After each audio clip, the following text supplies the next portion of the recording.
Bismillahirrahmanirrahim. Assalamualaikum warahmatullahi wabarakatuh. Selamat bertemu kembali dengan saya, Nurse Darmawati M.Com SPMAD. Hari ini kita akan mempelajari dan mendemonstrasikan tentang pemasangan alat kontrasepsi. Baik, sebelum kita beranjak ke praktikum, adapun hal-hal yang harus diperhatikan adalah kita harus memahami bahwa salah satu jenis kontrasepsi yang bisa dilakukan oleh ibu adalah alat kontrasepsi dalam rahim atau kita sering sebut dengan AKDR atau sering juga disebut dengan IUD, intrauterine device, atau kalau yang dulu sering disebut dengan spiral. Mungkin kalau spiral kalian semua sudah sangat paham. Baik, untuk yang pertama kita akan memperkenalkan alat dan bahan yang akan kita gunakan. Baik, yang pertama sekali itu adalah, ya, ini harus ada jenis kontrasepsinya. Ya, ini cover T, ini yang disebut dengan cover T, TCU380A. Kemudian ada alat-alat yang dalam set steril, tapi hari ini saya akan mengambil dengan tangan, ya, atau saya ambil dengan handscoon yang tidak steril saja.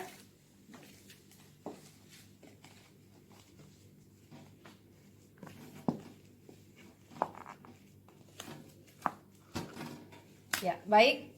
Ya, ada beberapa alat dan bahan yang harus kita siapkan sebelum kita melakukan pemasangan AKDR. Ya, yang pertama ini adalah, ya, ini penjepit porsio. Ya, ini penjepit porsio. Kemudian ini adalah sonde uterus, ya, untuk mengukur berapa kedalaman dari uterus. Kemudian ini adalah gunting. Gunting ini bermanfaat untuk memotong benang yang ada di dalam vagina nanti yang mungkin benang dari AKDR ini terlalu panjang. Kemudian, ya, ini adalah spekulum. Spekulum ini berguna untuk membuka serviks nanti.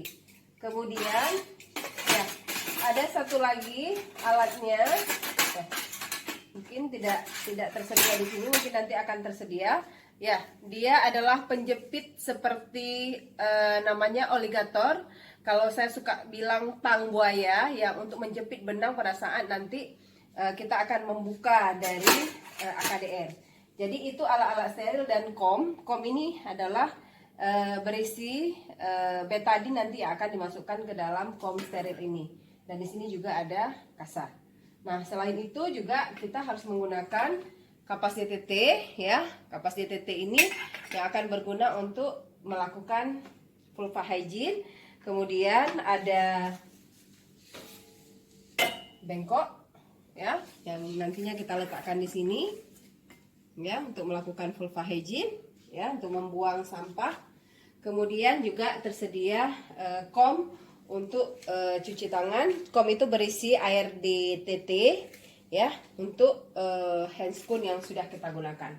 Dan kita butuh sarung tangan steril, satu set sarung tangan steril untuk melakukan tindakan ini. Dan jangan lupa kita juga akan menggunakan lampu, ya. Lampu sorot ini bermanfaat untuk kita melakukan memudahkan kita untuk nampak bagian-bagian dalam dari vagina nanti. Oke, baik, itu kira-kira alat dan bahan yang akan kita gunakan nanti. Oke, baik, selanjutnya kalau kita melakukan pemasangan ini sebenarnya kita harus ada berdua. Satu lagi adalah asisten yang harus menemani kita dan bisa membantu dalam hal untuk mengukur atau memasukkan IUD, ya, memasukkan IUD ini. Jadi nanti kalau tidak ada asisten ini agak kesulitan kalau sendiri, ya. Jadi ini akan dibantu oleh asisten nanti, walaupun nanti saya yang akan mengerjakan. Nah, yang pertama sekali adalah setelah kita yakin bahwa pasien ini bisa dilakukan pemasangan AKDR, setelah kita melakukan konseling, bahwa dia menyetujui, suaminya juga sudah setuju untuk kita lakukan pemasangan AKDR, maka kita harus melakukan pemeriksaan. Nah, pemeriksaan yang pertama itu adalah bisa kita tekan di atas simpisis. Nah, kalau di atas simpisis ini ada benjolan atau terasa nyeri, ini tidak usah dilakukan pemasangan dulu, atau itu kita namakan dengan kontraindikasi untuk pemasangan. Kemudian juga kita bisa melihat di daerah sekitar vagina. Nah, sekitar vagina ini ada enggak benda asing atau tumor yang ada? Ini masih di luar yang bisa kita lihat. Nanti kita masukkan tangan kita juga kita bisa melihat ada tidak benda asing yang ada. Kalau ada itu juga tidak boleh. Dan hal lain yang harus diperhatikan satu lagi adalah kita tanyakan ibunya apakah dengan riwayat penyakit infeksi pelvik atau PID, atau ibunya sedang dalam kondisi infeksi vagina sehingga nampak ada sekret, ya, sekret atau cairan dari vagina yang mungkin nanti berbau atau berubah warna. Ini juga merupakan kontraindikasi. Nah, kalau tidak ada hal tersebut, maka kita lanjutkan. Yang pertama sekali adalah kita mempersiapkan alat untuk melakukan desinfeksi, yaitu kita akan melakukan vulva hygiene. Nah, saya akan gunakan handscoon steril, ya. Kita langsung gunakan. Ya. Sebisa mungkin sebenarnya handscoonnya ada 2, karena nanti kita akan beralih ke handscoon yang sebenarnya. Oke, ini saya buka dulu.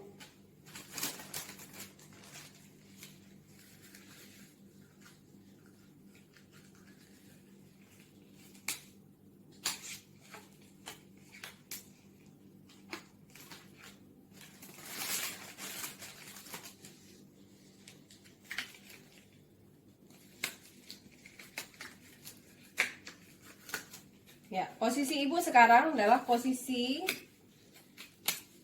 yang litotomi, atau nanti ada alat yang khusus, tempat tidur khusus yang untuk pegangan dari paha ibu. Kita bisa letakkan paha ibu di sini. Tapi ini karena alatnya tidak ada, ya kita langsung aja mulai untuk melakukan melakukan desinfeksi untuk vulva hygiene. Ya, buka klitoris. Langkah pertama, labia mayor kiri, balikkan kanan, ya. Kemudian daerah bagian vulva kiri dan kanan. Kemudian satu lagi labia minor kiri dan kanan, dan yang terakhir dari klitoris, ya, zigzag sampai dengan anus. Nah, kalau sudah, ya, yakin, kemudian ini kita pindahkan ke bawah. Yang berikutnya adalah kita mengambil ini spekulum, ya.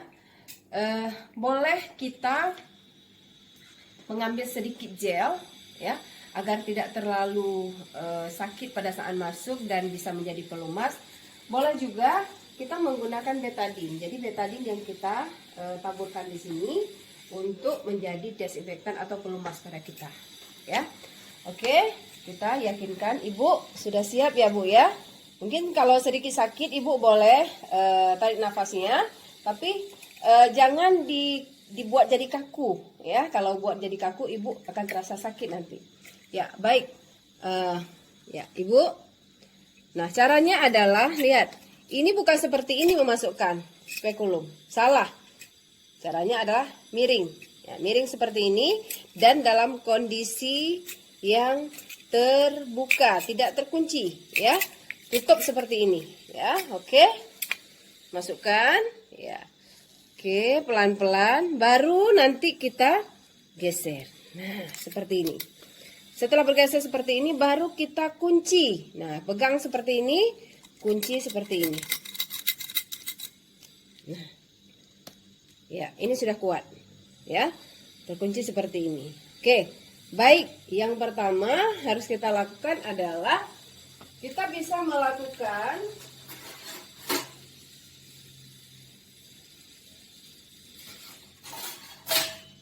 ngambil kasa, ya, untuk kita lakukan desinfeksi. Ya. Kasa nanti betadine diletakkan di sini, ini ada betadin nanti. Kemudian kita masukkan ya. Kita masukkan ke dalam spekulum sampai ke dalam serviks sana, ujung serviks yang bulat itu. Nah, ini lampu sorotnya. Nah, lampu sorotnya berfungsi karena di sini kita akan bisa jadi penerang. Nah, jadi caranya adalah, nah, nih masukkan seperti ini, masukkan ya. Ya, diputar di dalam diputar seperti ini. Diputar nanti kita bisa lihat. Nah, kalau di sini ada semacam sekret ya, putih-putih, itu berarti ada infeksi. Jadi ini nggak boleh kita lanjutkan untuk pemasangan AKDR. Nah, kita misalkan ini tidak ada ya. Ya, oke. Ini sudah kita gunakan. Nah, yang berikutnya adalah kita akan melakukan mengambil tenakulum atau tadi saya sebut dengan penjepit porsio ya. Penjepit porsio ini kita misalkan porsio ya, ini porsio. Di dalam vagina terus sampai ketemu porsio serviks. Nih, kita misalkan seperti ini. Jadi ini gunanya untuk menjepit bagian porsio agar porsio ini sedikit longgar. Sedikit longgar. Makanya sebenarnya indikasi pemasangan AKDR itu bagus sekali pada saat sedang menstruasi. Kenapa? Serviks ini sedikit terbuka. Dan paling bagus lagi setelah postpartum, segera setelah postpartum. Kenapa? Serviks ini membuka.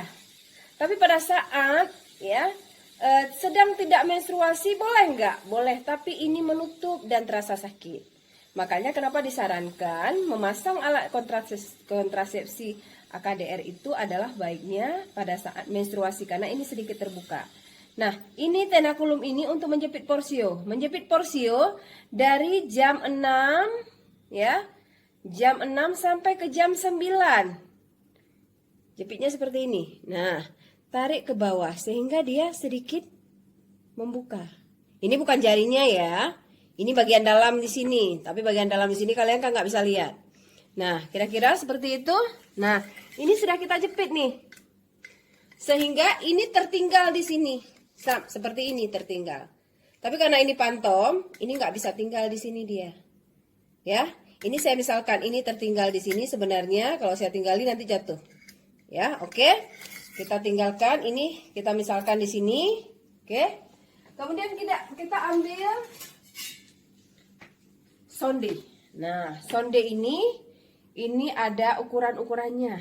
Nanti lihat di labnya. Ya, kalau COVID berakhir ini lihat di labnya ada nggak. Ukuran Indonesia antara 6 sampai dengan 7 cm. Ya, ini sudah ada ukurannya. 7 cm di sini, 6 cm di sini. Kita akan melihat bagaimana kondisi uterus ibu. Cara melakukannya adalah nih lihat tangan saya. Ini nggak boleh colok, nggak boleh dorong sembarangan. Tapi dia bawa pelan-pelan. Ya, nggak boleh didesak. Nggak boleh didesak. Tapi pelan-pelan sampai kita ya.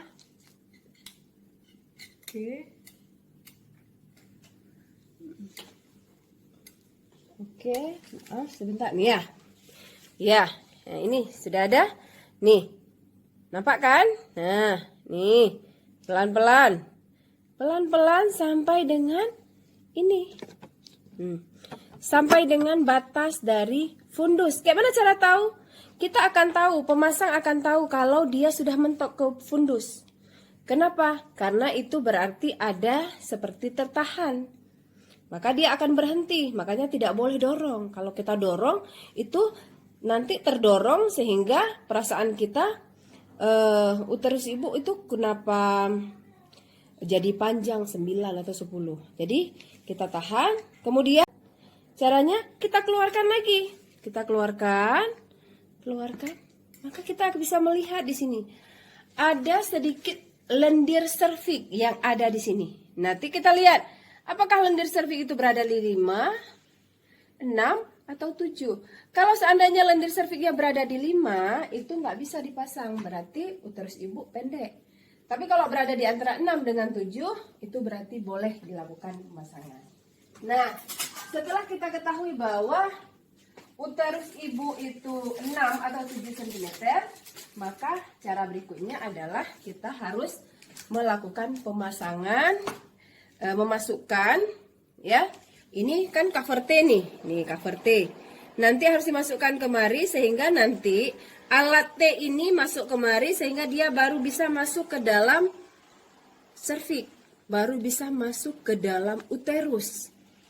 Jadi nggak dimasukkan seperti ini. Kalau dimasukkan seperti ini, T seperti ini sakit luar biasa. Jadi harus dimasukkan kemari alat ini. Ya, ini yang saya bilang harus ada asisten 1.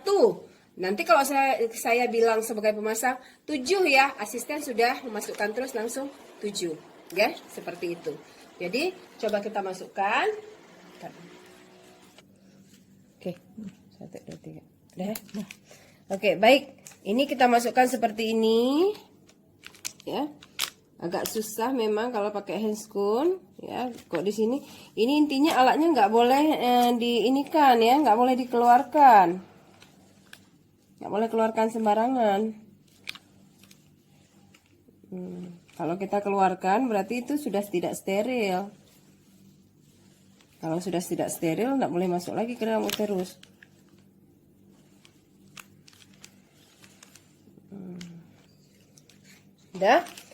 Sudah seperti ini, dia sudah masuk. Nah, ini yang harus kita atur. Ini harus 7. Nah, 7-nya dari mana? 6 atau 7 tadi? Dari sini. Ini yang warna biru ini harus ke 7. Kita harus atur dia. Harus ke 7. Walaupun agak susah, kita harus coba sampai ke 7 dia. Karena nanti dari sini kemari itu menentukan yang di dalam sonde. Sonde uterus tadi. Ya. Ya. Oke. Sudah. Ya. Sudah 7, ini sudah 7. Nah, nggak boleh pegang di antara ini. Ini nggak boleh pegang karena ini masuk ke dalam terus. Jadi pegang seperti ini. Nah, sudah seperti ini, maka kita cara masukkannya seperti memasukkan sonde tadi. Juga pelan-pelan. Pelan-pelan kita masukkan. Oke. Ya, kita akan melihat. Nah, di sini. Nah, pelan-pelan dia sudah masuk. Nih, kita misalkan ini masuk ke dalam uterus. Ya, masuk sampai dengan mentok. Gimana cara tahu saya mentok? Itu mentoknya di yang warna biru tadi. Kalau warna biru tadi sudah sampai ke serviks, dia akan mentok. Makanya ukurannya harus jelas persis agar kita bisa mengukur dari luar. Nah, setelah ini mohon maaf ya, Ibu buka dulu. Nah, tangan Dina nanti jepit di sini. Nah, ini kita misalkan ya, kita misalkan sudah seperti ini. Ini namanya introduce. Introduce ini kita dorong. Pas kita dorong, nah terbuka dia. Nah, ini tangan asisten saya ini sengaja memegang biar saya bisa keluarkan. Kalau enggak dia turut lagi ya. Sebenarnya ini kan di dalam uterus ya. Kalau di dalam uterus dia akan lengket sendiri dia karena organnya rapat. Nah, seperti ini. Ini keluarin setengah, baru keluarin semuanya. Nah, ini dikeluarkan. Jadi yang tinggal hanya alatnya yang kecil tadi. Nah, yang kecil tadi itu aja yang tertinggal. Jadi ibu nggak usah takut. Banyak ibu yang takut. Kenapa? Karena ini kondisinya di dalam uterus. Padahal di dalam uterus itu dulu ada bayi yang besar. Padahal sekarang cuman hanya 0,5 mili saja. Itu yang ditakutkan, ya. Oke, berikutnya. Nah, kalau sudah, kita akan mengambil oligator ini. Nah, ini oligatornya saya bilang. Nah, ini yang saya bilang tang buaya nih. Nah, ini untuk mengambil benang. Nah, benang tadi yang kira-kira panjang, karena kita nggak bisa ukur dari luar.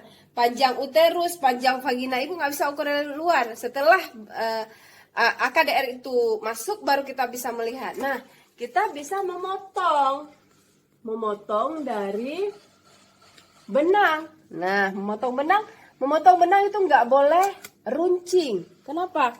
Kalau runcing, nanti kalau sisanya berada di vagina pada saat berhubungan itu terasa pasangannya. Jadi harus bulat. Potongnya jangan runcing, tapi bulat potongnya. Nah, masukkan ini, masukkan. potong di sini. Ya, disesuaikan. Mungkin tertinggal 3 sampai 5 cm. Potong, keluarkan ya. Keluarkan benangnya. Oke. Sudah. Kemudian kalau memang nanti ibunya merasakan tidak nyaman, itu sebenarnya ibunya boleh ya jongkok sendiri. Ini kiat dan seni saja, tidak ada mungkin di buku ya. Memasukkan sendiri benang yang tadi kan yang bagian T-nya masuk ke dalam uterus, ada benangnya masuk kemari. Ini boleh dimasukkan kemari. Nah, ini saya contohkan misalnya ya. Ini kan di dalam uterus nih, ini dalam uterus, ini di dalam uterus. Benangnya kan di sini. Di sini berarti dalam vagina. Nah, tadi kita sudah potong, kita potong. Itu boleh dibuat oleh ibu sendiri. Masukkan sambil duduk, masukkan seperti ini. Nah, kalau masuk seperti ini nggak sakit kalau ketemu dengan penis. Tapi kalau seperti ini, ketemu dengan penis, ini sakit. Inilah yang menyebabkan keluhan pada saat pemasangan IUD. Nah, untuk mengeluarkan atau mencabut IUD, itu persis sama seperti yang kita lakukan tadi. Ya, persis sama seperti yang kita lakukan tadi. Kita desinfektan, ya. Kemudian kita pasang tenakulum, ya. Kemudian yang enggak kita lakukan adalah mengukur, karena kita hanya mengeluarkan. Nah, kita juga menggunakan oligator. Nah, oligator ini untuk menjepit benang. Nah, menjepit benang sehingga kita nanti tinggal kita tarik ke dalam, nih seperti ini. Misalnya dia ini berada dalam uterus, ini berada di luar. Kita cari benangnya, dapat benangnya. Nah, kita tarik seperti ini. Sakit nggak di sini? Terasa sedikit sakit.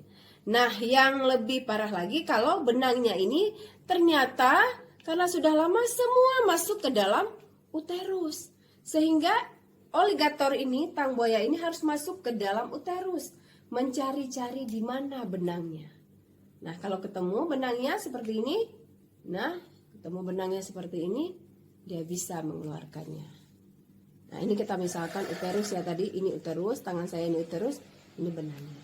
Nah, seperti itu kira-kira. Nanti setelah ini kalian silahkan nonton videonya, kita akan diskusi lebih banyak. Karena memang kalau praktikum itu nggak praktek nyata itu rasanya jadi aneh ya. Tapi silahkan baca buku dulu, tata caranya, cara pemasangan IUD dulu. Kemudian nanti kita diskusi, insya Allah ibu yakin ya. Kalau COVID berakhir, kita bisa ketemu lagi, insya Allah bisa kita melakukannya dengan cara yang real untuk pantom ya. Nanti akan kalian ketemu lagi di K3S atau di profesi pada saat kalian berada di lapangan. Baik, untuk hari ini cukup. Terima kasih atas perhatiannya. Assalamualaikum warahmatullahi wabarakatuh.